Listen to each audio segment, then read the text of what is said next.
so important always, but crucial now, as the world seems to be losing its peripheral vision.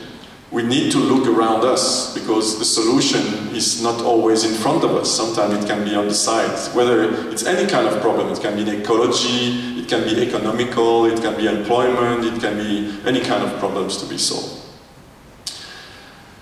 So, why some people would say, oh great, everybody should do art. And it's quite amazing. Why don't we use art as a solution for everything in the world? Art is still something special. You know, I'm coming sometimes I'm traveling to very difficult countries. This year I went to India. So people say, oh, Indians don't have real interest in art. But I can imagine, because if you don't know where you're going to sleep tonight, and you don't know how you're going to feed your family tonight, why would you care about art? So it's also maybe different levels. You know, some people I feel some frustration of much of the Bulgarian art world in some way, that no one out there is interested in art. But maybe there's a reason, because there is that famous pyramid of needs.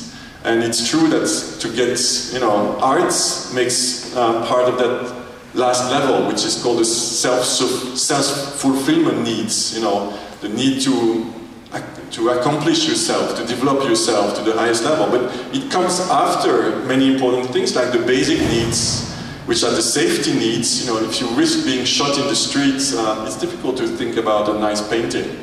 The same psychological needs, you know, the esteem, feeling recognized in what you're doing, and belonging, it's very important. So let's not forget, because all of us are, we could say, intellectual, because we're spending a Saturday afternoon here rather than going to watch football, so it's already an evolution.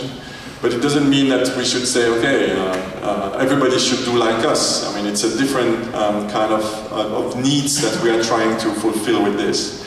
So when I prepared that presentation, this is an old basis of that pyramid of needs. And when my children, I have to be honest with you, when my children saw this, they said, Daddy, you forget something. Because we evolved this pyramid evolved now, Danny, because you cannot live without battery or Wi-Fi, so you have to adapt the presentation. Then we reach another problem, because we say, let's expand the art world. You know, everybody's asking me, oh yeah, there's an expansion of the art world. We're going to see a little bit later why there is a kind of more interest in the arts. But there is a difficult contrast with that. If you understood what I explained in the first level, which means that art must disturb you, must sometimes provoke you. The big problem is that the vast majority of people living on Earth, the last thing they want is to be disturbed. And I hope you understand what I mean by this, but it's a question of anything. It's disturbed by wearing something different, because everybody is wearing the same clothes. Everybody's eating the same thing. Everybody is behaving the same way. You know, for example, in Mexico, I call it the kissing country. Every young couple, they kiss in the streets. And it's kind of surprising me, because I'm not used to this. But there are other cities like Shanghai or something where nobody's kissing or even holding their hands. So, I mean, everything can be about shocking and provoking and disturbing. But there's a very limited amount of people who enjoy being disturbed. And that's also an experience I had with the collection. When people visit the collection, sometimes they leave and they say, thank you very much, Mr. Serve. Very, very nice collection. But I could never live with it. It makes me laugh, because they say, oh yeah, they're happy to look at it maybe 1.5 hours, but they would never want to live with it in their home, because they don't want to be disturbed that much. And in a way, that is a little bit of specificity about the collector, is that the collector, he enjoys to be disturbed. And that's what was meaning Mr. Rousseff when he said the quiet madness. I tend to believe that good collectors are like good artists. They are crazy. they are mad, they are fucked up in their brain in some way. So don't ask me afterwards, what is fucked up with you, because I will not answer in front of 100 people. But it's certainly different elements that are important as well. So if you understand this logic, you will understand that there is a limit to how many people can be interested in art. It's simple, you know. You probably know that we have a channel in Europe called Arte, which is the only good quality channel about culture that we have. I mean, it's the only one I'm watching almost. But I look at the audience, and this channel is surviving only because of public money. Because it's got a penetration of 4 to 5%. There's only 4 or 5% of people watching it. So you should not expect that suddenly 20% of the people will watch Arte or be interested in culture. So that's a little bit the challenge that there is with contemporary art, is that a little bit by definition, like it is said here, it is a niche audience, and there is a limit to the number of people are interested in there. Then we're going to get to something I hope to touch at the end. How then you want to develop it? How do you want to develop to make sure that this kind of art is surviving? And there we need to work together. And this is why I'm here, this is why you are here, wanting to listen to some experiences on this. But you know, I could afford to be home and enjoying my beautiful collection. No, it's about sharing. We need to work together to preserve that kind of art and to make it alive. The artists who are here in the audience, the amateur, the curators who are here, everybody living at this. So we need to work together. And just by the way, we'll speak about it later, but I was trying to understand the Bulgarian market, and I heard that you were very in love with fighting each other. So it was very difficult to make people work together. So please, guys, there's so few people interested in art that if the few people that are interested in art are fighting each other, then you will get nowhere. There must be a way to work together. So now we're going to speak very briefly about the value, because we spoke about why is art getting more fashionable. One of the reasons is that there is more money. And it's very strange that, for example, an artist maybe you don't know or you know, it's called Clifford Steele. It's one of the American from the Rothko time and so on. Nobody really cared about Clifford Steele because the paintings are pretty boring until one came at auction and sold for $100 million. So suddenly people said, wow, what is this Clifford Steele guy? And suddenly he had his own museum, because during his life he almost didn't sell anything.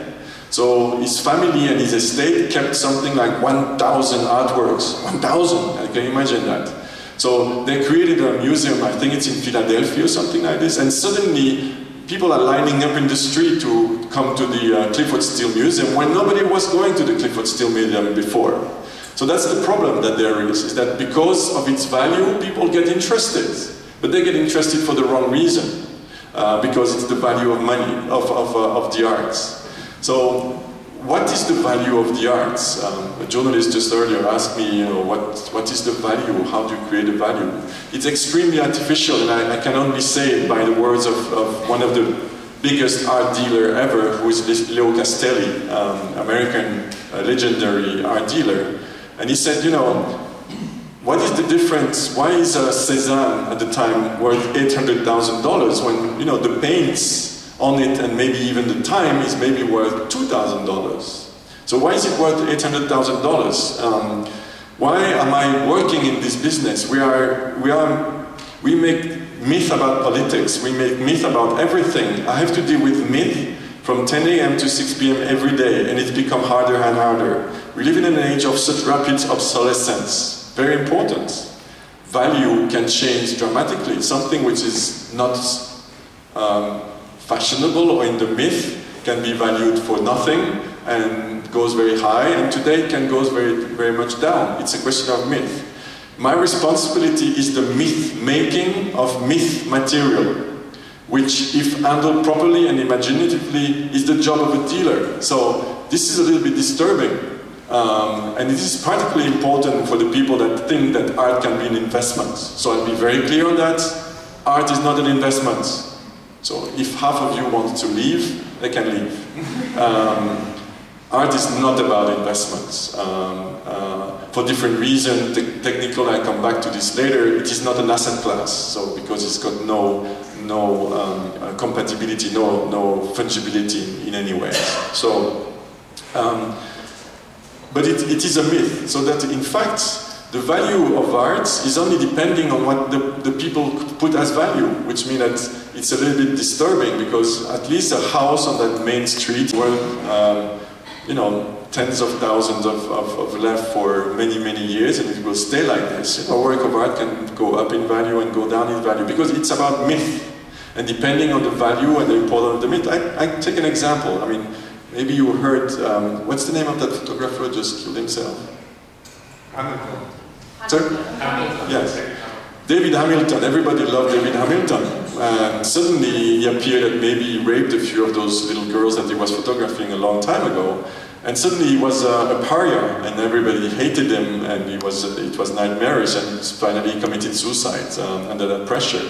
The same with Carl Andre, you know, there's sometimes elements that are touching things that are not under control. His girlfriend either threw herself through the window, or he pushed her through the window, and because of this, you know, it's very influential of those things. So there are many different elements, but one of the things is it's a myth. So don't pay attention to what the value is of art, what you consider the value of art.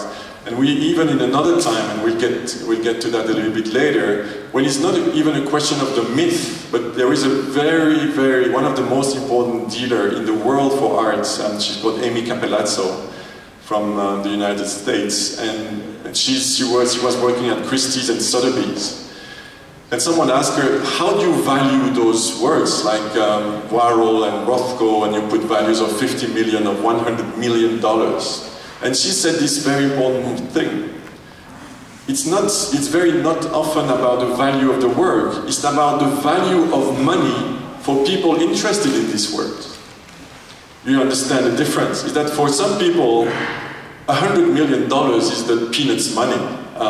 So if there is enough guys of this level, they're going to pay 200 million. But does it represent something for you or me or anybody else? Of course it does not. So let's be very careful with the question of value of art. And let's go back a little bit to what it is to collect and the kind of art I'm interested in. So we're going to make a little stop in some way. In the second part, on the third part, sorry, of the presentation, I will speak to you a little bit about the art markets, because you're probably interested in this. You probably don't hear so much about this in direct here in Sofia, so I wanted to give you some element of understanding that will help you to understand the thing. But I found as well that it's not really interested to speak about hundreds of millions of dollars here in Sofia, in the underdeveloped art scene. So I will rather stop here for a second if you want to put it back there on the slideshow. And I will speak a little bit about what is collecting, even if I spoke so much about what I am collecting with the art thing, and I think it's very important to do that. But why did I start collecting? Which is a question. So, first of all, someone said very clearly, it's not something happy, it's kind of more as a curse. Because when you get involved in art, then you suddenly, all your life is about art. You know, my girlfriend here, she asked me, when is it the last time that you didn't travel for art? I could not remember. So that's a little bit, it's a passion and a curse at the same time. Because you don't really go on holiday anymore. You're always thinking, okay, where am I going to go on holiday and at the same time see some art? So we started from the beginning again? It started from the beginning? No? Okay. So art can be a curse. Maybe I would have liked one day to not have that passion, but in fact I love it really deeply, so it's not too much of a problem. So how you become a collector? I think you don't become a collector. Either you are one, either you are never one, as I said earlier. it's a little bit like an artist. How do you think you decide to be an artist at one point?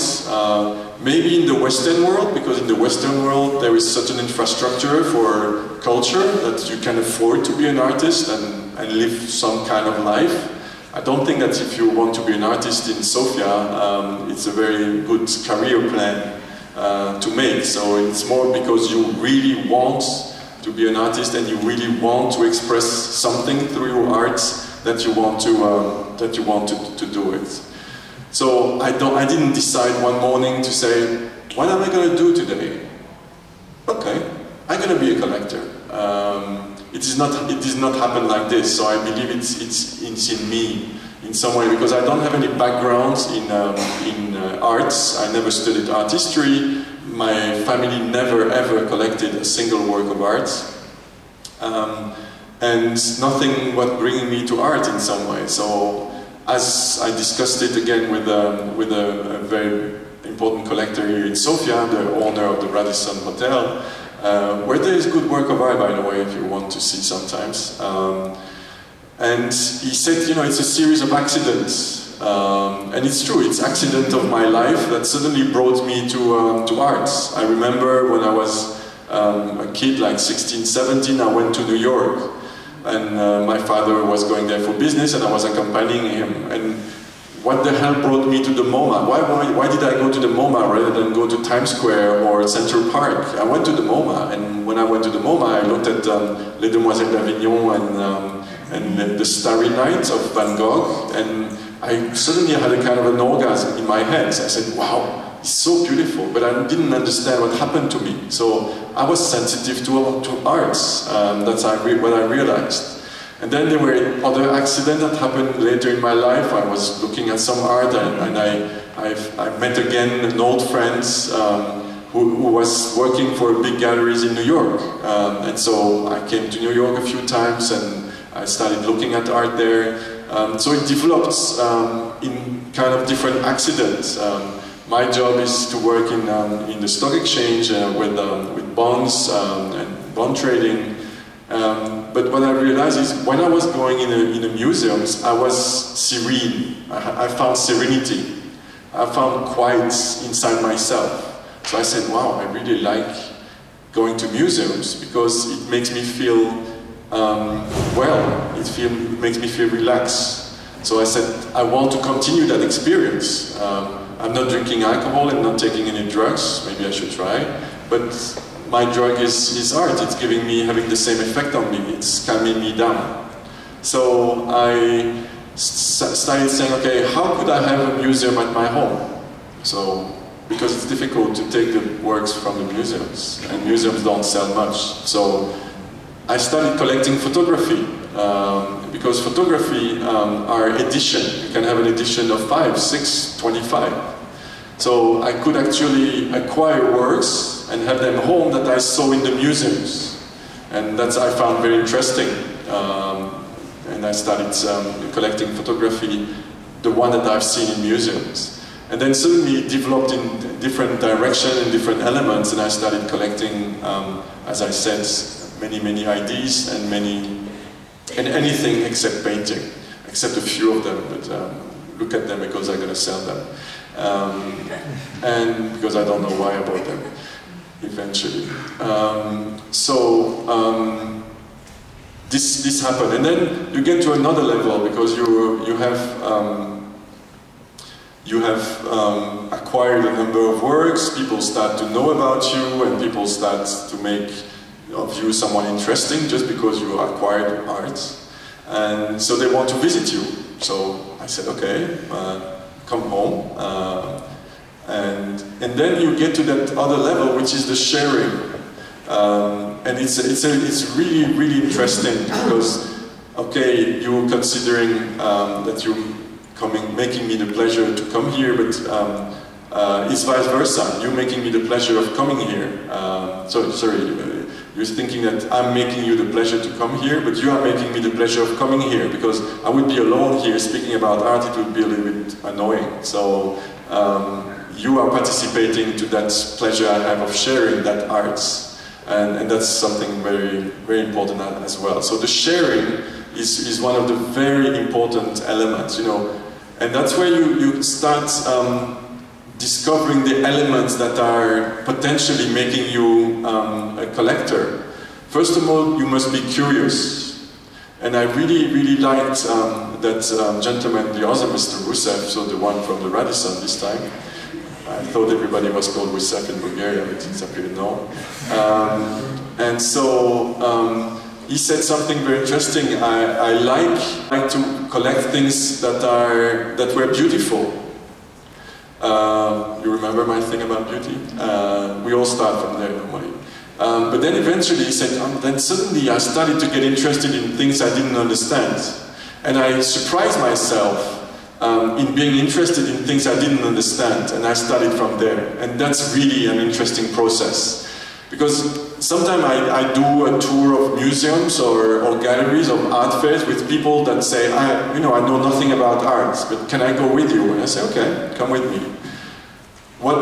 After 2 hours, I can say more or less, you know, you can go on in art, in being interested in art, or just go back to football. Because it's the way people will look at things. You know, sometimes you have something like some puppets that are thrown on the floor on one side of a corner. And you say, some people say, what the hell is this? I mean, it's ridiculous or what? I mean, I can't do that. My son can do that. So the guy that is interested in art will ask himself, why would this artist do something that stupid? And you ask questions, you try to understand what the artist wanted to express. So the first element is curiosity, and you are already curious because you are here, so it's already a good start. The second thing is being open-minded. You must be able to open your mind to things that are very different than you. That's the key point that I said earlier. Are you accepting to question yourself? I mean, can you eat raw fish, sushi, or you know, whatever? Can you eat with sticks? Or can you watch a Chinese movie? Or can you eat on the floor in Africa or things like that? I mean, can you do that? Is it part of your personality, or no, you need to still do the same thing in the same way forever? So that open-mindedness is a second element which is very important. I think the sharing is a third element which is very important to develop the collection. And I go back to the Chushkin because I think I seem to speak a little bit in an abstract way. Another thing which I learned during that visit in Paris is that you have to imagine yourself, we're talking about early 20th century, we're talking about 1905, a very wealthy Russian who's got a massive collection. And, you know, he's talking to the Tsar and blah, blah, blah, and everyone and everything. But this guy was opening his collection to the public. Why was he doing that? Today it's very fashionable, but at the time it was not. Even better, he was sometimes doing the tour himself. Which is very interesting because it shows that the sharing part is a very important part. What was interesting in the exhibition is it was showing that the fact that those masterpieces of the Western culture that were shown in Moscow, where it was obviously more difficult at the time to go from Moscow to Paris, the fact that it was shown changed the culture in Russia as well, because some artists saw the works by real and they were influenced by those works in very many ways. So he was doing the sharing, and what was very interesting as well is that he had a special room with the Picasso, and the Picasso are the Picasso from the time of the Demoiselles d'Avignon. So you see those nudes, very square nudes just after Cubism, but they are very big, very serious, and they are very nude. So the collector was saying, depending on my group, how I felt that the group was open, I was showing them the Picasso or I was not showing them the Picasso. Which was interesting because, of course, he felt that some people could take the Picasso in their face and some people could not take. But what I found remarkable is that this guy, in 1905, suddenly had other things to do than showing his collection around to the general public, and I found admirable that he could do it. So, curiosity, open-mindedness, and sharing are certainly one of the elements of the thing.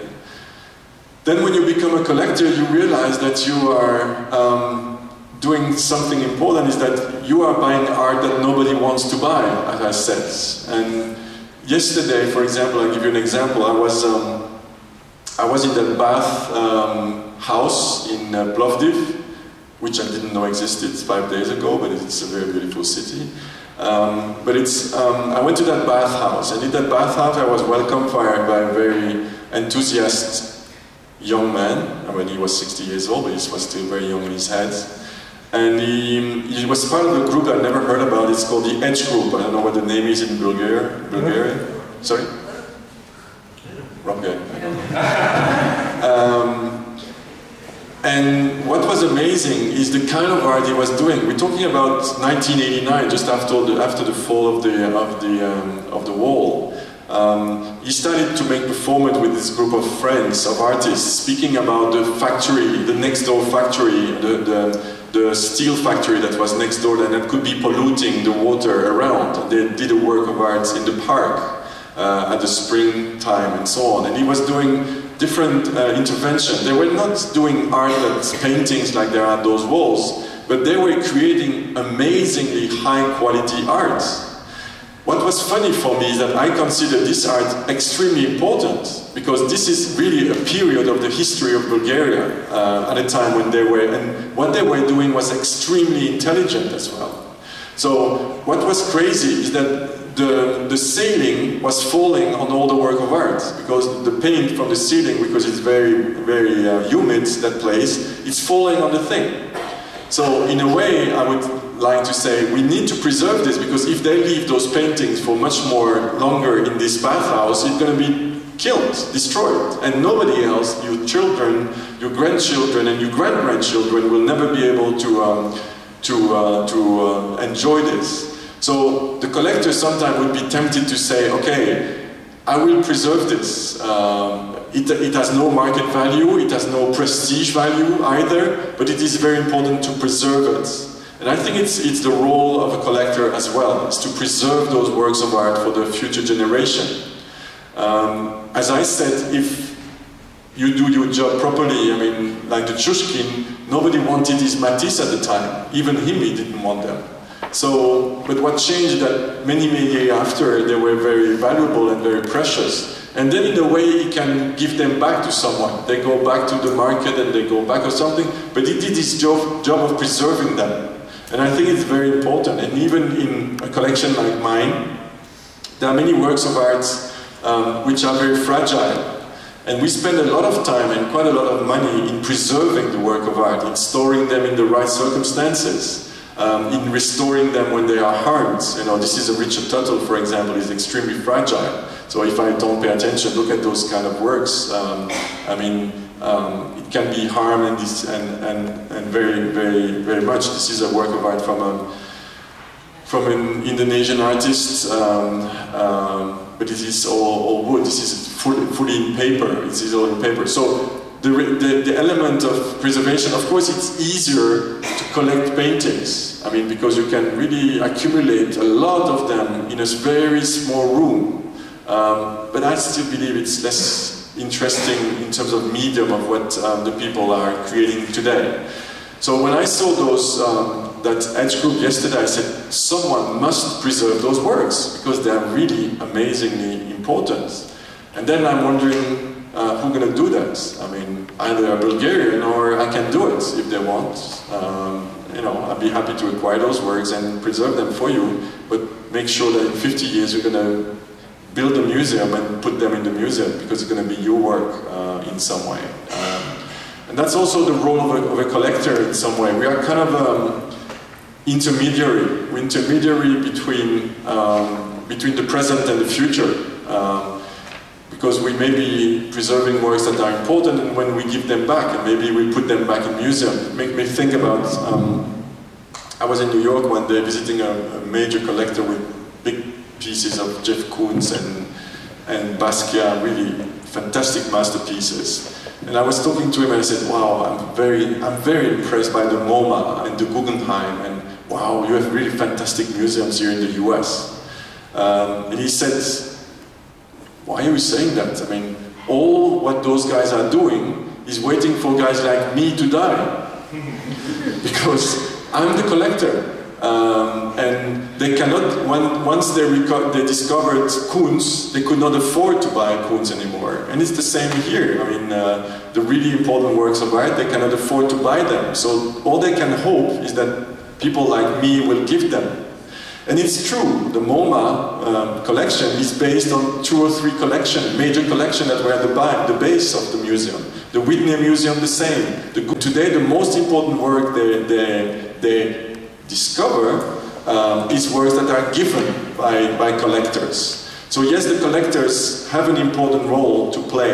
But again, you hear where I'm standing now, we are very, very far away from investments. We are very, very far away from luxury goods. We are very, very far away from the comfort of arts. We are talking about really the art which is difficult to build. So that's a little bit the role that I maybe try to finish. And I think that major collectors, there are many, many important collectors across history and across even the world. You know, I'm thinking about a very important Swiss collector who was called Uli Zig, and he preserved Chinese arts from the 1980s to the year 2000. No one in China was interested in art at the time, no one.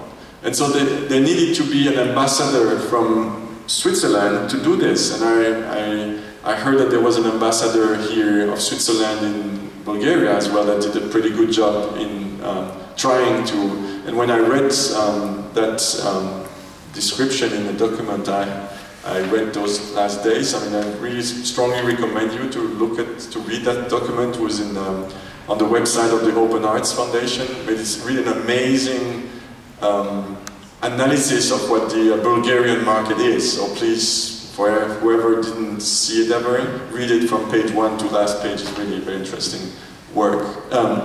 And so, yes, this collector, he preserved, and what is more amazing is that when the Chinese were ready to build their own museum, it's called the M+ Museum in Hong Kong, and they're going to spend something like $300 million to build the museum, this guy gave 242 works of the collection for only $10 million, which means nothing in the comparison with, he could have sold them at auction for 20 times more. But he decided to give that to the Chinese people because he said, I want the Chinese people to have their past.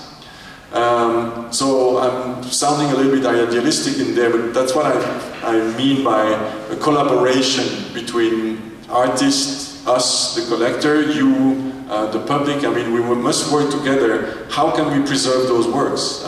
Because then maybe I own them, but what do I do? My house is not big enough to show them all. So are you going to help me to show them? So please do exhibition in Bulgaria and I will lend you the works. Or, you know, offices or big companies, they have different things, and you can show them. So it's a question of working together from that point of view to make it happen. So that's one of the things I would like to say. Yes, there is still work to be done in Bulgaria. I think one of the key points is that there is very good artists and very good art here. And it needs to be preserved for you and for maybe, hopefully, one day when people will realize the importance of that, and particularly the public authorities. I will maybe stop for a second before going back to the market. Anybody has got questions or wants to make remarks about all this?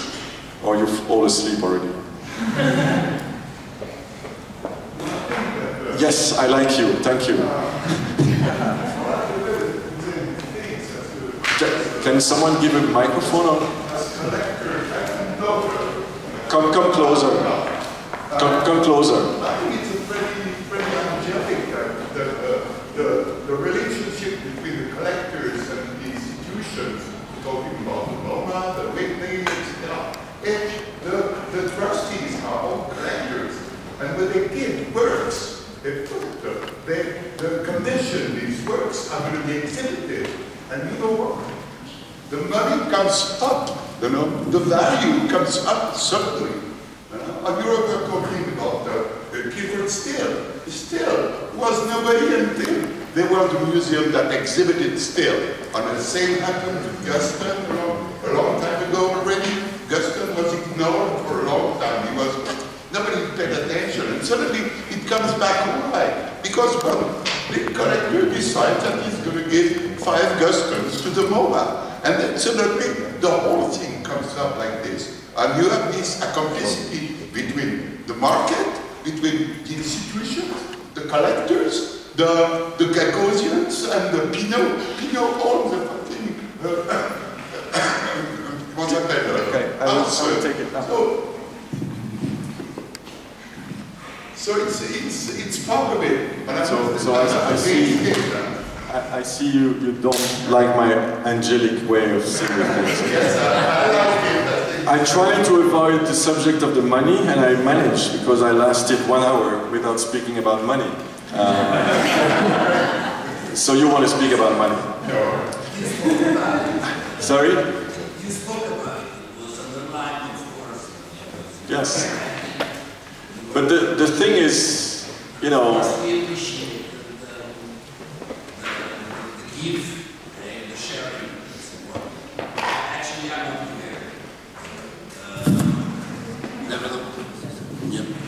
Nevertheless, I think there's a big and important aspect, that, especially on the contemporary art.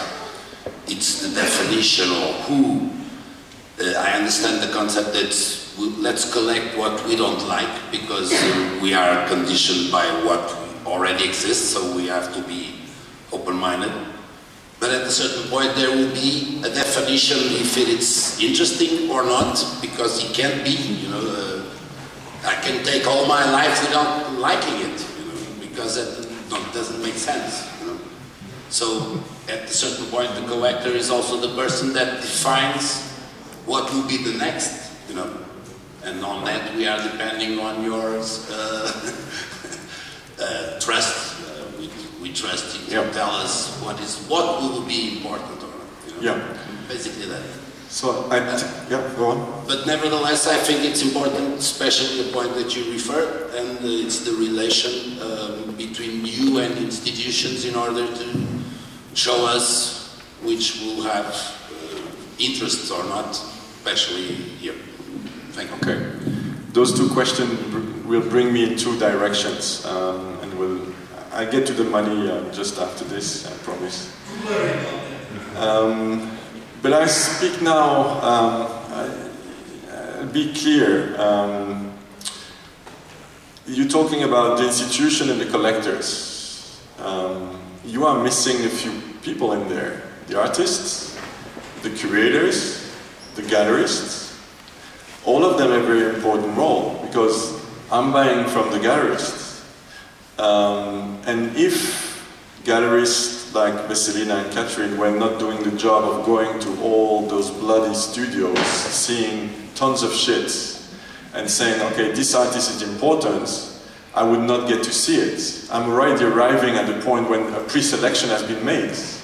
And this pre-selection has been made by the gallerist or the curator. So it's not just me doing the job. I must, those very knowledgeable people have a very important role to play. So let's put it back together. I synthesize a little bit. I spoke about the collector. No, me alone, I cannot do anything.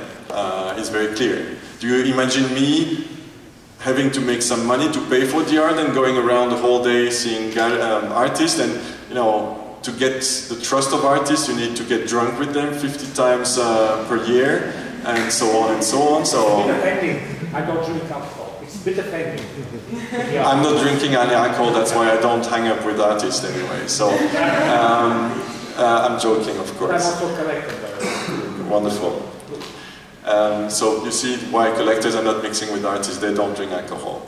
But it's true, and of course I'm caricaturing here, but it's an enormous job to get the trust of the artist, to show, to orientate. So let's not, you know, the arts, I would call it an ecosystem.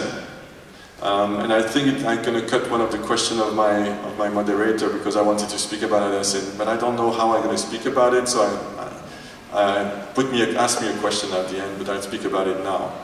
I think the arts is an ecosystem. And if every part of the ecosystem is not working, the whole ecosystem does not work properly. So, where is the ecosystem works? Art schools. And when, for example, I've traveled across many, many different countries, and it's very interesting that when you apply the same grids of analysis, you realize what are the strengths of the weakness of some of those ecosystems around the world. I'll give you an example. You are in Delhi, there are 15 million people living in Delhi, there's only one non-profit, which means that where do the artists show when they want to do their first show? You don't know. So, and you know, for example, in Belgium, we don't have cultural press or critic, which is a big problem because then you don't know what's going on and what to see and not to see. So there are weaknesses everywhere. But so the ecosystem, the grid that you could apply, and we could, authorities, but also explain to maybe Veselina and Catherine why it's so hard here in Bulgaria, is that they can work as hard as they want, as long as the ecosystem is not getting better. It will be extremely difficult to make it work, whatever the effort is. And where is it starting? It starts with the art schools. You know, you need to generate enough quality artists which are questioning the system and the evolution to make it work.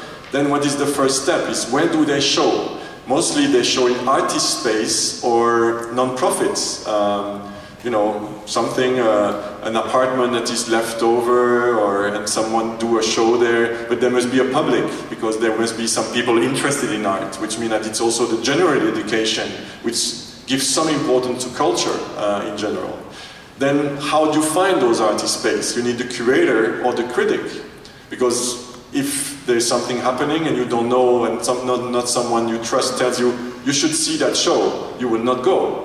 So, and then the first going very often are the gallerists, because the gallerists are looking at who will be the next good artist around. So the gallerists go. The galleries will show, do the exhibition in their galleries. There will be some critic and journalists that will come and give 5-star to this exhibition or 1-star to this exhibition. And then the gallery, because it will be successful, will be showing, the collectors will come. And it's only at that point that the collector arrives. So me, if you don't give me the material for the ecosystem, I can do nothing. I need to have a properly working ecosystem, in a way. And sometimes you can go around the system in some way, but without a properly working ecosystem, which is involving the whole element. And at the end of it, because contemporary art is of so little interest for the general public, you need some money from the public. Because otherwise it's only privatized culture. It means that only my money will decide which art is good or not good. So we need strong institutions as well. And I've seen some good things at the Sofia City of Sofia Gallery, but it was in a room which is about the size of my kitchen. So I mean, it can be bigger. I'm hoping it can be bigger in some way. So it's not only about the institution and the collector. So what about the money? The money is that horrible thing we invented to organize our societies. Whether you like it or not, it's the only way that was found to do it. And it's the same with art. I mean, artists need money to live, galleries need money to exhibit, museums need sponsors to exhibit. And at the end of the day, yes, we collectors, we have some of that money. So, of course, we have some influence, depending on the way we do it. But I think as well that it's also the role, you know, and it's true that very often we get down to some ideological discussions, because there's a contrast in the art world, is that originally the artists, they want to destroy the system, or they want to question the system, they want to criticize the system. But they need for their living the exact members of that system. So that's a little bit of a contrast and a contradiction. in some way. And the question is how you keep it, because if you keep doing the art that you want to do, nobody will want to buy from you. So what, you're going to be poor all your life and your children will never go to school or Ibiza. You know, it's a difficult contrast to say. So of course we have to live with that money. We have to live with that money, and that's the way it is. So we have to go through. And the problem is that we are going through a period where money has got more and more power around the world. Maybe we had a turn of time in that after 30 years where money was ruling as a total master, maybe we're turning to the world where you know, people are taking some kind of control back. We'll see the next few years because things are changing. So I go briefly through these parts of the presentation and then we'll go back to question afterwards. Just briefly to show you some elements that you need to understand about the art world, because you hear about that big art world in the West and the way it's developing, and where is it coming from.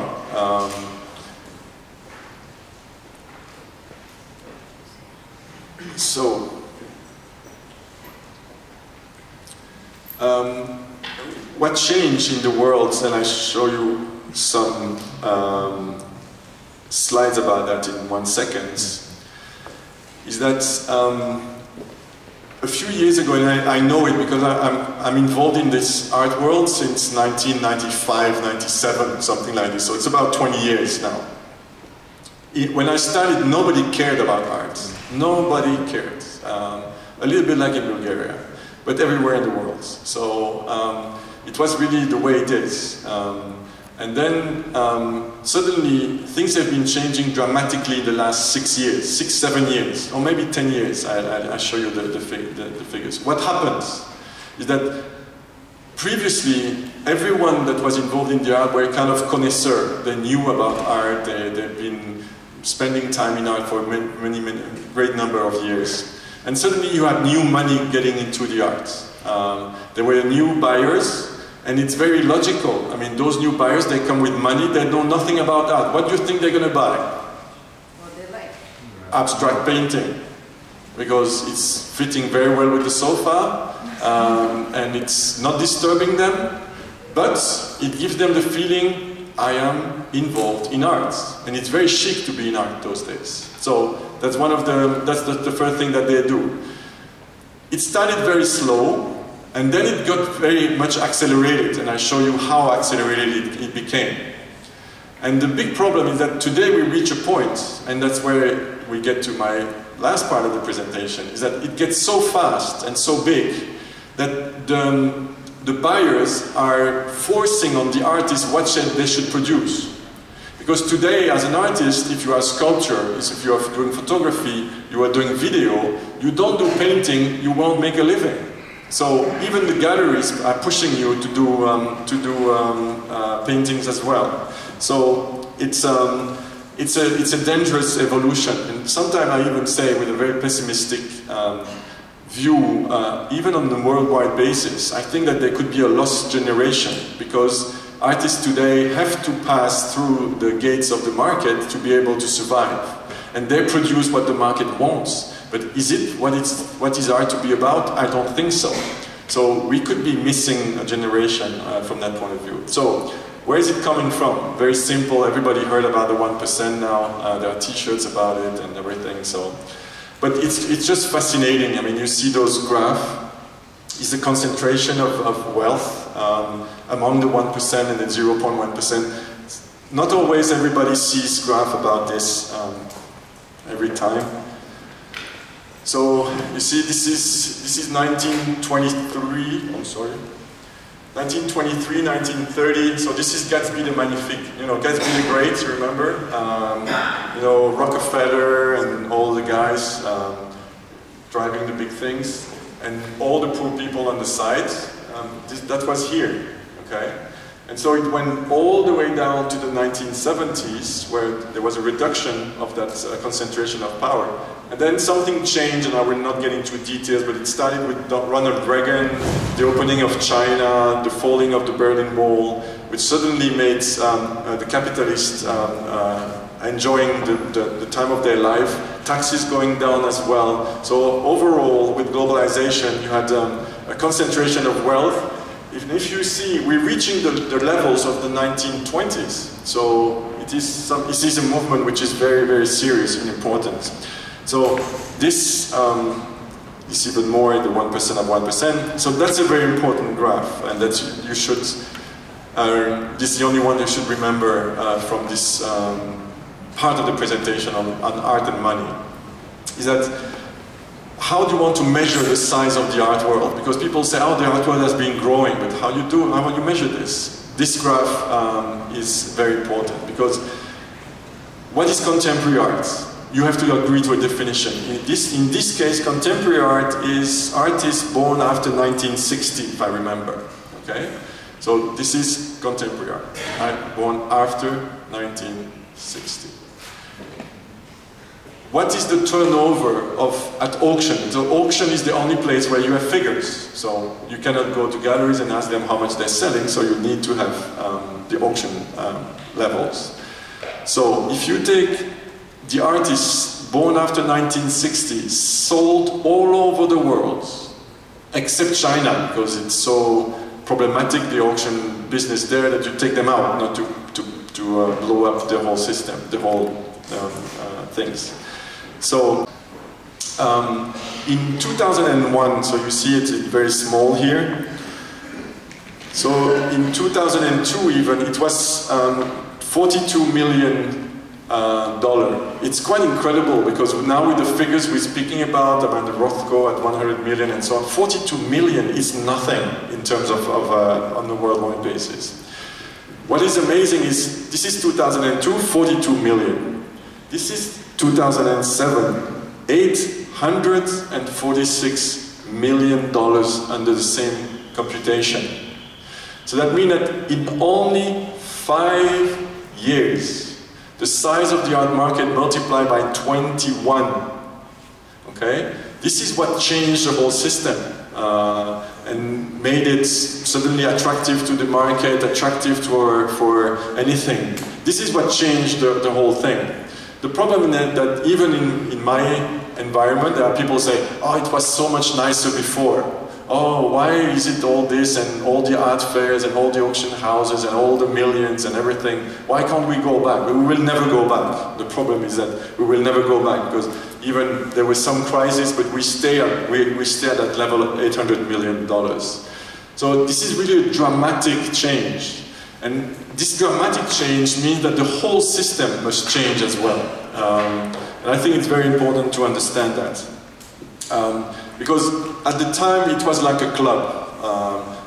Everybody knew each other. I remember some galleries that wrote sometimes that, you know, a successful exhibition was when you would sell to one of the top 3 collectors in Belgium, because there were 3 only. So you could know them, you could call them, and you say there's something for you. But now collectors multiplied, galleries multiplied, art fairs, countries, and everything multiplied in a dramatic way. So we cannot hope that the thing will stay the same. I will pass on that one, it's less interesting. We get to something, I fell on that statistics a few years ago, and it was quite dramatic for me, because I thought that art was about humanism in some way, and we spoke about the value of art. But there was a university, serious university, so the Yale School of Management and the Tilburg University in the Netherlands. They tried to make a study about what are the factors that are explaining the evolution of the price of art the best. And what they found, they went back to 1765, because they used the auction prices from the English auction houses. So they've seen that from 1908 to 2005, the factor which explained the best the evolution of the prices is the concentration of wealth, or the size of the inequality, the one I spoke before. So if I had to try to anticipate what the evolution of the price of the art would be. It would depend on that factor. Are we going to go in more concentration of wealth or less concentration of wealth? And that will be the factor that will be the most important. So that's a little bit the depressing part, and that's why this gentleman in red, I wanted to avoid that for Saturday afternoon. I wanted to stay in the angelical part of things. Even worse than in that evolution, that because you have those new buyers, the new buyers, they all want to buy the same thing. You know, why do they all want to have that that Birkin bag or those Prada shoes or that I don't know what the fancy car here is in Bulgaria, the most fancy and the most fashionable. They all want the same thing because it's looking like fashion in many ways. So you have artists that are doing shows everywhere. Anselm Kiefer, Anish Kapoor, Damon Hirst. I mean, you have those artists, they like, well, or even in the Chinese part, Zhang Wan, or they're everywhere in the world. You've got those very bankable artists. I call them very bankable artists because everybody wants them. And you do a show of them, it's sold before the exhibition starts. Of course, every gallery wants the same artist. So we start to have a fight of this. We haven't had that, you know, let me remind you also, in the movie industry. If you remember the evolution of the movie industry, many years ago, like the 1920s and 30s, it was the studio that were owning the artists. So the actors were signing with the studio, and they had to do whatever the studio told them to do, whatever movie, and they could not shoot a movie for another. So then it changed because suddenly people were coming more for the actor than for the studio. So suddenly the actor had power, and it's the same in the art world. Suddenly the artists, some artists have got a lot of power. And those artists are pushing the other aside, which is very bad in the whole system. So I will not go too much into detail, because I said I will go fast on that. And it's true that the artist in some way is becoming something more as a creative entrepreneur than an artist, because he needs to handle everything from his image, his PR, his production, and his exhibition, and so on. So we have a very dangerous evolution. I think it's a very dangerous evolution. So auction houses are playing a very big role in that element too. They are one of the engine of change in that sense, and they are incredibly big. I don't know that you realize, but I like to always quote that, because I don't know, maybe the turnover of a gallery on 1 year can be maybe, let's say, 300,000, 400,000 euro on 1 year would be already a very good turnover. But the market capitalization of Sotheby's or Christie's is $1.3 billion. 1.3 billion capitalization. I'm not talking about turnover, I'm talking about capitalization. So those are really monsters. How many people are working, you think, at Sotheby's or Christie's? More than 1,100, 1,100 people are working for those companies. So they are massive competitors for the galleries because they're doing a big job. So you have the development of the mega galleries. I will leave, these slides will be available online, so you can go through them as well. Along that evolution about the new collectors coming in, concentration of wealth and everything, we have another phenomenon, is that the public authorities are withdrawing. They're not only withdrawing in Bulgaria, where they've never been involved, but they are withdrawing on our side. I mean, the cuts in subsidies for art have been dramatic. Even in Holland, it was something of the level of 30%. And in different countries, the same thing. So, of course, nature hates the void. So, when there is a void, you need to fill it up. And who is filling it up? The private money. Because, of course, the institutions need to run, and so they need to find the private money. But of course, the private money is sometimes coming with conditions. You ask the question, there are conditions. Sometimes there are, sometimes they are not that bad, the condition, but they are often coming with conditions. So it's a problem. I call this sometimes the privatization of culture, and that's again the message I would like to send to the public authorities that are not listening to us anyway, is that, you know, do they want a culture which is privatized in many ways? And that's a choice they have to make. And I think culture is too important for society to leave it entirely to the hands of the private money. But that's another problematic. So let's finish again, if you allow me, Mr. Red Sweater, that I spoke about money enough now. But I like to finish with this point, is that, of course, in every newspaper and in every interview I had to give here, everybody is asking me about money. I like this quote that was written by a gallerist in New York. The billionaires and occasional felons, so the bad guys who dominate the headlines, after all, are not representative of the art world.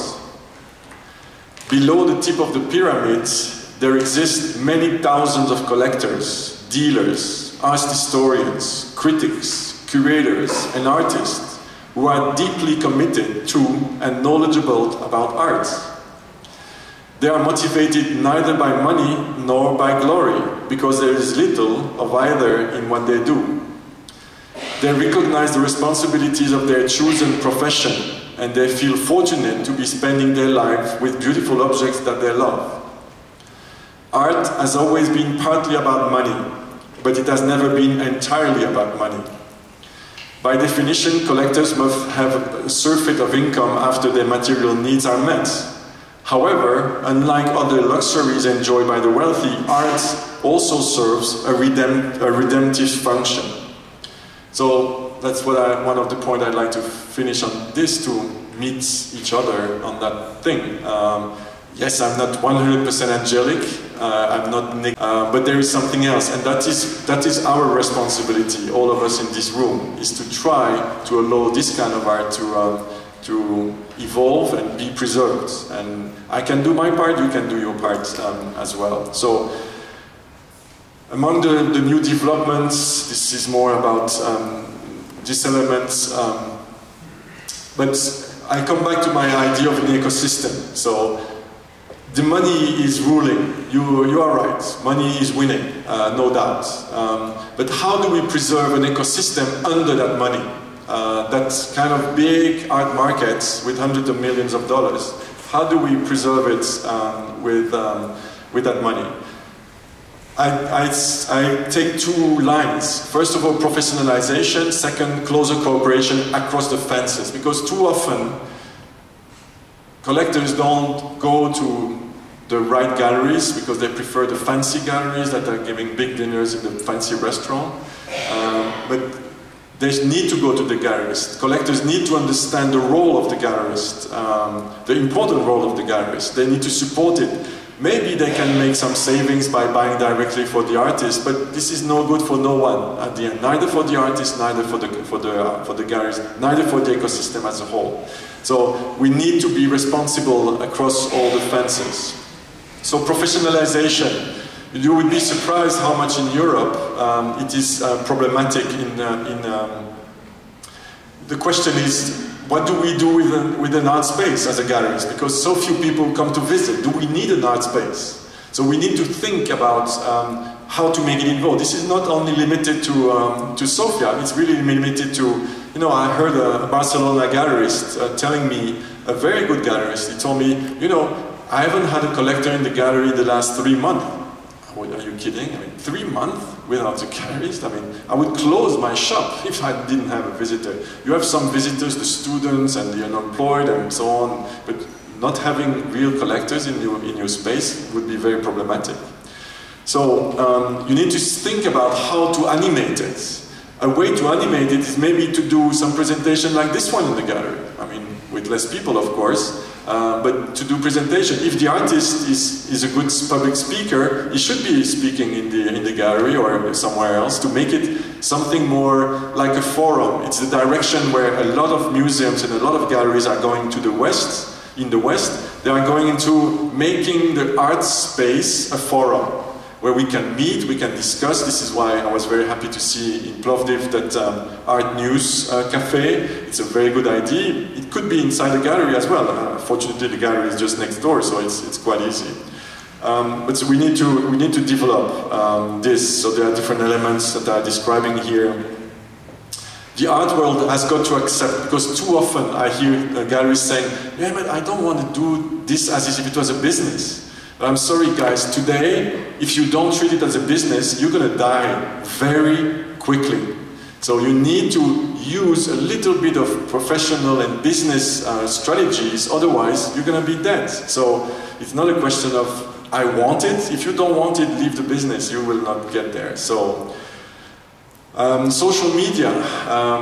Yes, I've seen in Bulgaria some very good initiatives online, Egoist, but also everything about the Arts Foundation. The resources they have online is really amazing. Using Twitter, Facebook, Instagram is very important.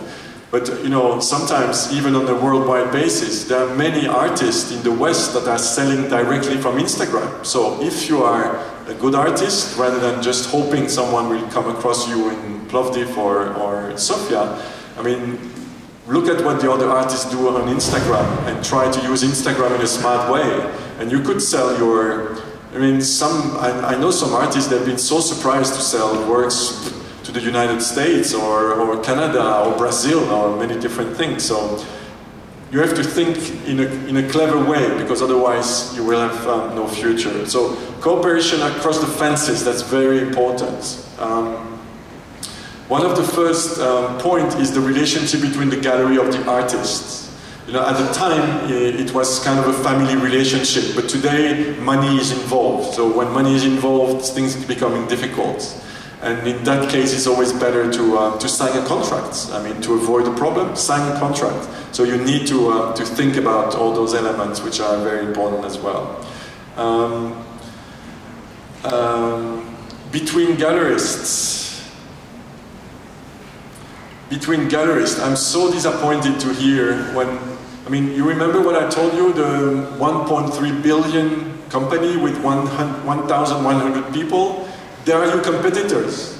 And so you think that if you want to beat IKEA, you can afford to fight within a neighborhood?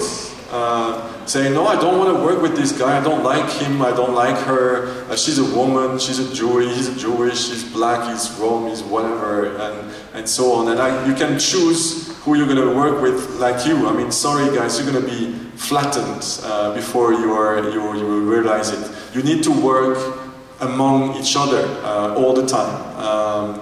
And whether, you know, I used sometimes, it struck me because during the Second World War, even in Europe, you had the communists working with the priests. No, you know, at the time when you had to fight the Nazis, you didn't have a choice. And today, it's a little bit the system. You know, the weight of money is so strong right now, and the standardization effect on the art world is so strong that you need to collaborate, all the people that want to collaborate in that sense. So I'm very sorry to hear that everywhere, I read everywhere that Bulgarians were very fond of fighting and competition with each other, and sorry guys, I mean, I repeat it again, it's not a good way. Public authorities and galleries, I mean, it's not only about money, it's always about support. I mean, helping to the presence, putting contemporary art galleries on the website of the city, if there is a website of the city or something. It's about collaboration in many different ways that are possible. We have, between the galleries and the collectors, I mean, sometimes it's a relationship of clients to a provider, but there are things to be done.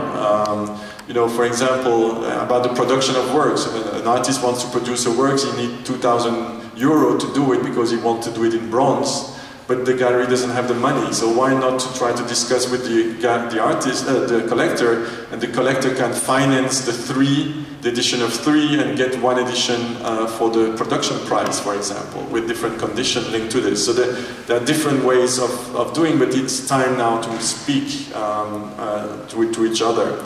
So you see, that's the case I received from a gallery. It's a real case.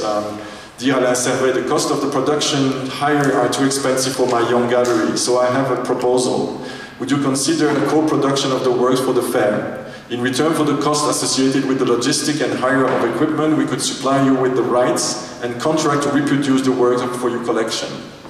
And an edition documentary, C-type photography signed by the artist. We could also create 3 other editions of the rights to reproduce blah blah blah. So you see, it's possible. You have to think in an open way and not think about the other like a competitor, an enemy, or someone you cannot speak, because if we are interested in preserving that kind of art, we must work together. So that's something else. That's about auction thing. Same with media. Media needs to work together. So my conclusion will be, it's now time that the parochial art galleries industry understand the urgent necessity to agree on standards and recommended behaviors. The obvious way is a professional association regrouping all levels of the gallery ladder.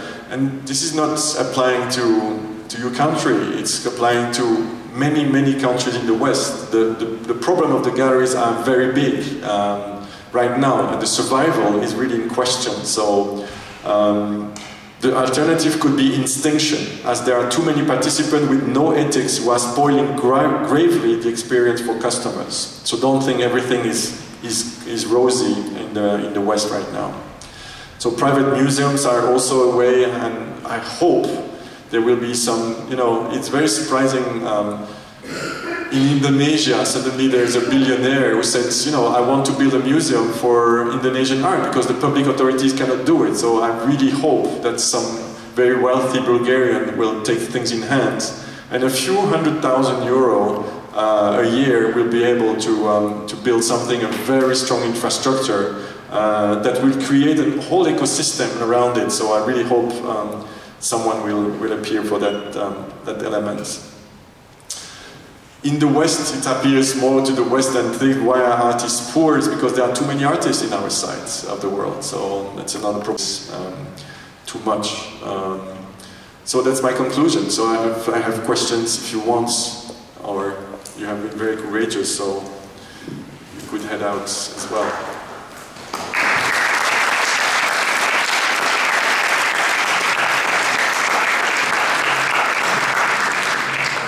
Any questions? Yes. Okay. To collect commemorative coins. Before you... Would it going to be the same, like very, very big and expensive collections of poststamps, which as a capital to 2 Spanish banks? They ruined. And they cost just the paper, nothing else. Now, UBS is making a very big contemporary art collection. Also, Rolls-Royce and so on companies are making collections of contemporary art, and they're sponsoring it. But these are business companies, and their idea is to make money. They can ruin the collections, but they can't lose the money. So, I don't know that cooperation between money and real art is very useful. Not always going to be useful. I just getting why Art Basel, when you go to Art Basel, the first 2 or 3 days are closed. They are only for the very, very rich people to go in and to buy. We've been there. We've been even on these days, but this is not for us as a people who like modern art, and we don't collect because we don't have the money to collect so much at this level. But we like to look at it, and this is closed for us. The UBS exhibition at Art Basel is closed. It's only for rich people. Nobody can go inside. What is art then? Art is now only for rich people, or is for all people? And also, I can't understand art when you see half of the art, contemporary art, is something a little bit too much pornography. That's a moral judgment, my friend. It's my time. Okay, so excuse me. No, you have a few good elements. Of course, you can always see in life the glass which is half full or half empty. Okay, you are right. UBS wants to. Excuse me. Do you want to put back the slideshow? Oh. You are right. UBS is building a collection. You are wrong when you say Rolls-Royce because Rolls-Royce is doing only sponsorship. Okay. Of course, in a way, for the best, the bad thing, they are supporting artists. Good. UBS or Rolls-Royce. Rolls-Royce developed a residency in, no, it's not Rolls-Royce, it's even, who did that, Evita? It's the cigars? Who did that? Davidoff did a residency somewhere in the islands in the Caribbean. So, that's what I mean. Even the art fair, you say Art Basel is not for us, you say, okay, you would like to enter during the VIP days, but it doesn't matter, you can enter any other day as well, it's open as well, so you can go. Yes, it's open. Especially the exhibition of UBS was closed for the whole time. Yeah, but anyway, it's not interesting, don't worry. I've seen it, it's really not interesting. And it's always that creation of things where, you know, why is it that when you want to enter a Gucci shop, there's a guard and they look at you, and if you look like an artist, you don't get in, and you look like me, you can get in. That's the way it is, okay? Unfortunately, that's the way the system works. So there's two ways. Either you want to make yourself sick about, I'm not happy with the system, or you take the group of people around you and you take the good thing, because I'm very close to Art Basel, and they really do a fantastic job in bringing a video program. They do commissions, Frieze as a sculpture park in London, and so on and so on. So what I admire is that those businesses that could be doing it only for the business, because if you go to a fair for watches, there are just watches everywhere, nothing else. I mean, in an art fair, they give back something. I mean, sometimes I've been surprised by Frieze, they do things, and when you know the price of the square meter in that park, I mean, to give away hundreds of square meters for doing this, it's fine. So you can always say, okay, art is rotten, we can do nothing with art, and that's not what you're saying. What I mean is, it is possible to be angry with it, or to try to say, okay, money won. Whether you like it, I like it, they like it, money won. That's it.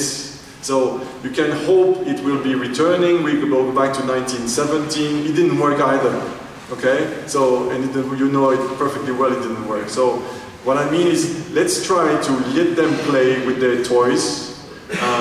Hopefully there will be money coming down, because the money are UBS. We're happy to have it. Some people, I mean, I see, for example, in the support of the art night in Plovdiv, and I think I see Visa. I would see BP, because you know that in the Western world, many guys say, I don't want BP to give me money to the Tate Gallery. And me, I'm telling them, but then find other money to give to the Tate Modern, because if they don't get the money from BP, I don't care whether it's BP on the front door or not. It doesn't make me consume more oil or whatever. It's ridiculous, that kind of things. For me, at this point in the art world, I don't care where the money is coming from, as long as I keep the decision about what I do with that money. So, of course, you need to have the right people. And from what I heard, there are very good people here. I mean, what they did in the city of Sofia without support, they managed to do something of quality with some people. What they're doing in Plovdiv is also remarkable. So, we can complain about too much money here, too much money there. Or we can say, okay, let's do with what we have. And there's good things and bad things. You know, during Art Basel, you have many museums open, you have all the private collection open for free. So, you know, at the end of the day, you can look at the bad thing, and whatever happens, you as a small artist space or something, you can do an exhibition during Art Basel, and maybe you have the chance to, you're going to be seen. And maybe you're going to get a chance for museum shows and so on and so on. So you're going to get into the ecosystem. So the only thing I would say is that fighting the money is no sense. Making you sick about the money is no sense because it won. So let's figure out how we can preserve, how can we preserve those works of art I saw in that bathhouse? And if you leave them 2 more months, they are dead. So what do we do to preserve them? This is more important to me. No, my question was not this way. My question was the way. As you know, now, collecting philately, post stamps, is ruined. Nobody collects. Well, it's new technologies, everything going. Would it be the same with contemporary art in future? Because now, okay, it's a fine business. It's a fine business. Investing money in contemporary art, in old painters and everything. But tomorrow, technologies will change. And that's why I gave the history of 2 banks in Spain that were ruined by buying very, very expensive post-stamp collections. Okay, they were not ruined by this, they were ruined by real estate investment, but that's fine. No, okay, I understand. The thing, my understanding of this, my view is very clear. I don't trust the bubble that there is in the contemporary art market. The $100 million painting, the Anish Kapoor, I don't believe in it. For me, that money will, like the tides, it will move back at one point. All I want is to create an ecosystem that can survive during all the time. That big thing, I don't care. You know, I've never bought something from Gagosian, Ruiner. They're super pissed off by that because I buy earlier. You know, very often they call me and said, we have a new artist in the gallery. I said, sorry, I have it for 5 years already. So that's my job. That's what I do. And it happens to me that sometimes an artist, to tell you the truth, when an artist gets too hot, suddenly he moves from one gallery to another, suddenly he enters at Hauser and Wirtz. I will not say a name, but I sold this artist because I said, sorry, I don't want to see this guy in every single collection around the world. I prefer to sell it. And of course I make a profit, but it doesn't matter, I don't care. And you know what I think? I'm going to buy it back in 10 years. I don't mind, I have time. You know, I'm going to work, I'm going to be the first human living 200 years, so I don't mind, I have time. So that's the way it is. I don't care about that bubble about the art market. What I want you to be aware of is it exists, it's, you know, work in another way, and forget about all that thing. Any other questions? No. You've been very courageous. So.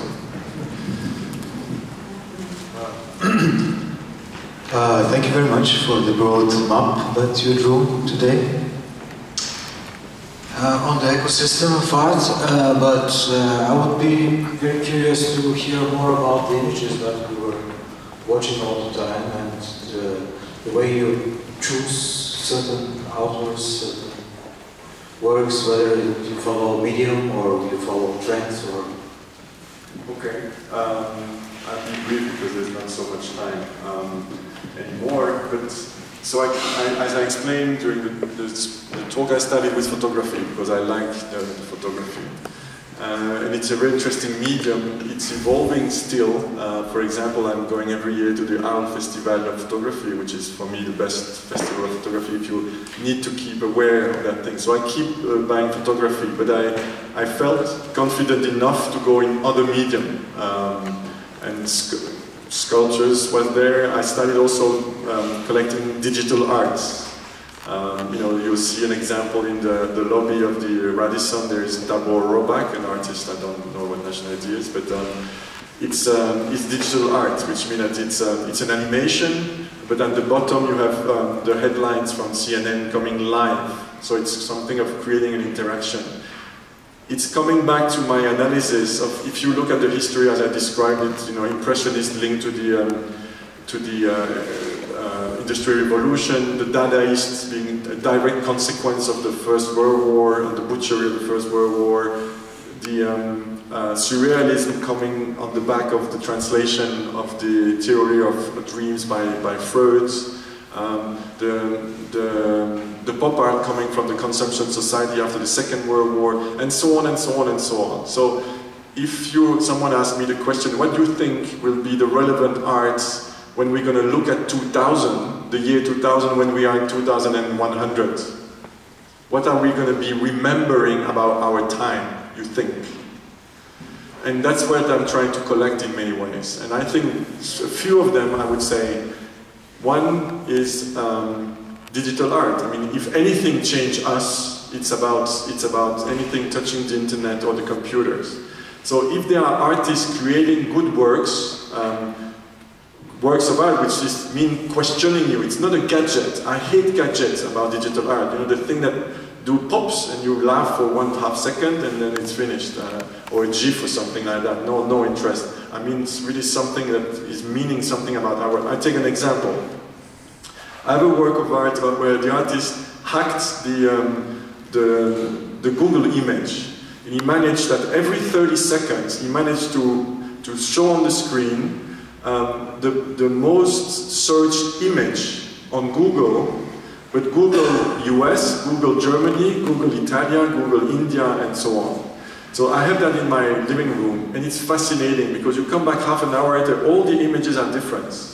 And it is telling us that Google is our subconscious. You know, I have another work which is amazing, is that you know that when you're typing on Google, and they stopped that because it was so powerful. You were typing, Americans are, and suddenly Google was saying a series of things which was based on the search that were done before. And the only thing that the artist was doing, he was printing, Americans are fat, violent, vulgar, blah, blah, blah, blah, blah, blah, 10 things. Mexicans are lazy, fat, blah, blah, blah, blah, blah, blah. Blacks are, blah, blah, blah, blah, blah, blah. So, in fact, what he was expressing, this artist, is Google is our subconscious. Whether we like it or not, it is our subconscious. Google knows more about us than anybody else, you know. Then you touch other subject, and I'm fascinated by the fact that if you want to know if there is a flu epidemic, you look on Google. That's the best indicator, better than the doctor, better than anything. Because when people get sick, they go on internet and they say, I have a flu. And they look at solutions. So it's amazing, the power. So you need to look at digital art. It is very important. Another thing we will remember in 100 years about our time is probably consumption society. Maybe we are the time, maybe, I don't know, but maybe we are the time when the aim in life will not to be consuming more. Because we've been like this since the 1930s. You know, consuming more, bigger car, bigger house, bigger washing machine, bigger television, bigger. But at a point, we realize from ecological point of view, social point of view, and even money point of view, we cannot afford. So maybe there will be something, and I see that a little bit with my nephews who are in their 20s. They say, I don't want a driving license. I say, well, I look at them and say, are you kidding? I mean, you're a handicapped guy if you don't have a driving license. But I don't want a car. Are you kidding? You don't want a car? I mean, this is something which from our generation is impossible. So maybe things are changing. Maybe we want to repair the object rather than throwing it out. So, you know, that kind of subject interests me. Advertising interests me. Minorities interest me because we have, you know, we have maybe 140 countries in the world on 189 who have free election. But what does it mean, free election? I mean, it means one man, one vote. So we are all democracies. Okay. Are we all democracies? I'm not sure. Because for me, the big difference is the way you treat your minorities.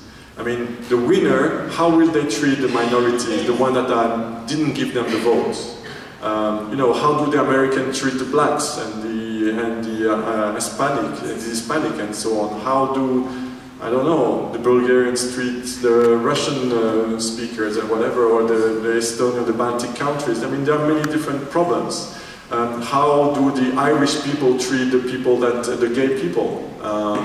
And so on and so on. So the minorities is something that I really like to touch to see how societies are treating them. So there are many different themes in the collection, if you're asking me, which are my reflection. Another thing which is very important, I think, to add in the choices I make is I try also not to collect myself too much, because, you know, of course I am kind of directing the collection, but I know some collectors, for example, they want to collect only black and white thing. I'm always laughing on the floor. I mean, what is this as a way of collecting? I mean, everything black and white they buy, okay? And why do I care? Because you're obsessed by black and white. I mean, or I have people that are collecting something with the eye. So any bloody gallerist across the world, they say, oh, my artist created the work with an eye, so I'm going to call this collector, and there's a good chance they're going to buy it. I'm sorry, it doesn't make any sense. So you need to be able to think outside of yourself, to say, am I doing something which is maybe relevant to the other? Because you can collect for yourself, it's very nice, it's a private passion, and it's perfectly honorable, really no problem. But are you going to build something that people are going to care for? I don't know. And you know, the question I'm asking myself before buying a work of art is always this one. Do I stand a chance that someone will want to look at this work in 30 years' time? And I can tell you it helps you, because sometimes when you're in front of a painting you say, no chance. No chance someone will want to look at this in 30 years' time. I don't know. Plovdiv's works here that I saw in Plovdiv, no, where Plovdiv anyway. It's all for sure, and those guys in the bathhouse for sure as well. I come back to this. So after this, I'm going to raise money to save those paintings in that bathhouse. So anyway, so that's some themes. But sometimes they are changing, sometimes I'm adding, sometimes, but those are very strong themes I'm following, and there are probably some more.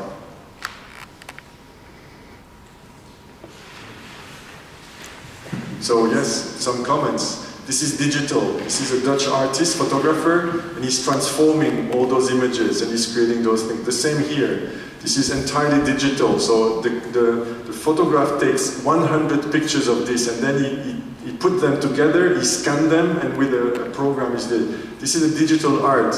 This is in fact real news. This is a photographer here. She, rather than photographing herself, she goes on the internet and she takes 20 pictures and she superposes them. Okay? But it's not her pictures, it's your picture. So it's that element of, can I copyright something which is not mine? But does it make sense to make photograph again today? So that's a question that she's asking. Here you have an Argentinian artist who is talking about, you know, it's creating sculptures with those objects. This is Dan Vol, an artist. His father, a letter. Oh, he's going too fast anyway. I cannot go on. It's too fast. But yeah, that's a funny. The table is turning, and the only thing not moving is the plate. So it's the kind of theory of relativity, because the only thing not moving in space is the plate, but it's making noise because the table is turning. So yeah, that's someone creating a website about eternity. He creates all kind of strange websites, and this one was, what will happen if you come back after if there is resurrection? Where will be your savings? How are you going to dress? So it's very interesting. So that's a photographer again. He takes one shot, but during the whole circle line around Manhattan in one shot. So it's a relationship. This is from Indonesia. Folklore is important as well in the collection. It's important to respect folklore in that sense. That's a show about the presence of Chinese in Africa. They are ruling Africa to the time that we have. This is a Korean artist, Egwe Yang, who's making those sculptures with the found object. Swiss couple, it's called the anger release machine. Rather than throwing the dishes now, you just buy, you just put, because everything needs to be, you cannot scream in public, you cannot spank your children anymore, you need to take a pill to do this, to have a hard-on, to sleep, to everything, so everything. The same artist starting all over again with the American flag. This one is called domestication. I mean, what happened if you take all the pins out of the cactus? This is an Israeli artist, you know, it's Pippi Longstockings. She's super strong, but even her, she cannot beat the wall that the Israeli built. Anyway, and go on and go on. 600 words, so guys. Any other questions? We will be, are you showing this to any galleries? Meaning, is it possible to see your Is it possible to see your everything that you gathered somewhere? The problem is, it's honestly hard-won money, but I don't want to get that to the taxman. So it will stay like this. But you can visit the collection. I mean, if you come around Brussels, and they are part of, sometimes when we do an exhibition, we do a PDF and we send a PDF, so we could send you some of the works which were in the collections and, at that time. But sending the whole collection like this, we don't do, because we do it only to museums, because museums then borrow from us. But you know, it's a bit of privacy to preserve it like this. Yes, Edita. Just a short tip, or what do you ask to an artist or a gallerist when you're interested in an artwork? Because I go frequently to art events with you, and I see you are one of the little collectors asking for me the right question. And this is useful for galleries or for artists. Yeah, so when I get to a gallery, very often I have a problem, because I enter and I say, can you tell me more about this artist? And the people say, oh yeah, he had an exhibition at the museum of blah blah blah, and he's going to have an exhibition, he's going to be part of the Venice Biennale. And I said, sorry, this is not what I asked you. I said, what is the art about? What is the artist wants to tell me? This is what interests me. I don't care about, he had an exhibition there, you're going to have an exhibition there, and so on. Now try to explain me what is making the message of this artist very specific. And the way I do it, and the gallery is doing a fine job with this, they're gathering a few information for me, and that's the key thing. First of all, I like to have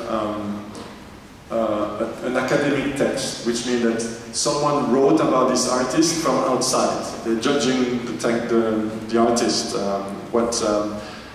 what context, there's a relationship to this and this movement and this meaning and so on. Then I want to read an interview of the artist, because it's very good that I can say something about the work of the artist, but I prefer to hear what the artist has to say about his work. So I like to have an interview as well as a second point of reference. The third, I like to have a presentation, a PDF, of the main works that the artist has been doing during his whole career. Because I don't want to acquire one work, I want to understand the whole curriculum of the artist, and where did he start. And sometimes the artists, they don't want to recognize their early works, but it doesn't matter, because it shows where they started. So I would say any important work, like a benchmark. I was doing this, but I don't like it anymore. But I don't care. But for me, it's important. I don't know. I was seeing an artist here, and he told me I've been director for advertising, and it's important information, because it influenced the way the works is seen, because the works is very sharp in the way of speaking and talk. So there is an element of advertising in that thing. So everything that allows me to understand the work. All the key words across the career. Not 100 words, but let's say the 25 keywords. And then the list of all the works available, not especially the one I just saw in the gallery, because maybe I can prefer an earlier work. So all the works available, plus the price, because unfortunately the galleries always want to send you the price. Like if you are going in a thing, you try the thing, you say, okay, you call your mother, you say, do you like my new jacket and so on? And yeah. And then you call your sister and okay, I like it. But nobody wants to tell you the price. So that's very annoying. That's what happens in the galleries very often. So I'm very transparent with prices. So that's the thing I like to say to the galleries. Give me an academic or a curating or a critic writing on the artist. You should have that if you are an artist here. You should try to have a curator writing about your work, to try to give some context to it. A good interview, there are enough good journalists around, keywords and available work with prices. And with this, you are already ready to start. I would like to ask you, did you ever change your mind about some artist or some work?